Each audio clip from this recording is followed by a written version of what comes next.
విజయనగరం జిల్లా చంద్రంపేటలో వైసీపీకి షాక్ తగిలింది. పలువురు వైసీపీ నాయకులు, కార్యకర్తలతో పాటు సుమారు 150 కుటుంబాలు టీడీపీలో చేరారు. ఇక మంత్రి కొండపల్లి శ్రీనివాస్ వారికి కండువా కప్పి పార్టీలోకి ఆహ్వానించారు.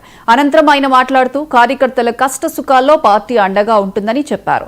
చంద్రంపేట గ్రామ అభివృద్ధికి బాటలు వేస్తామన్నారు. పార్టీలో చేరిన నాయకుల గౌరవాన్ని పెంచేలా అభివృద్ధి, సంక్షేమ కార్యక్రమాలు చేపడతామని తెలిపారు.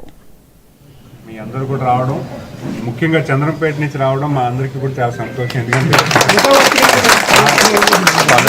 తాతయ్య గారి దగ్గర ఉన్నప్పుడు ఒకప్పుడు బాగుండేది. తర్వాత కొన్ని నిర్ణయాల వల్ల పార్టీ గ్రామంలో మాకు కొంచెం వీక్ అయింది.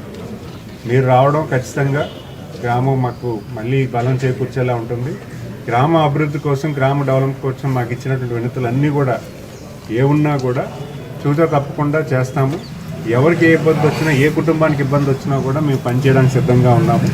మీ అందరూ కూడా మా కుటుంబానికి, తెలుగుదేశం కుటుంబానికి రావడం నాకు చాలా ఆనందంగా ఉంది. ముఖ్యంగా చంద్రంపేట అంటే మీ అందరి పట్ల ఈయన శివగారి దగ్గరుండి పనిచేయడానికి సిద్ధంగా ఉన్నారు. పూర్తి స్థాయిలో రాజకీయంగా ఉన్నారు. ఏ ఇష్యూ ఉన్నా కూడా మీరు ఖచ్చితంగా రండి.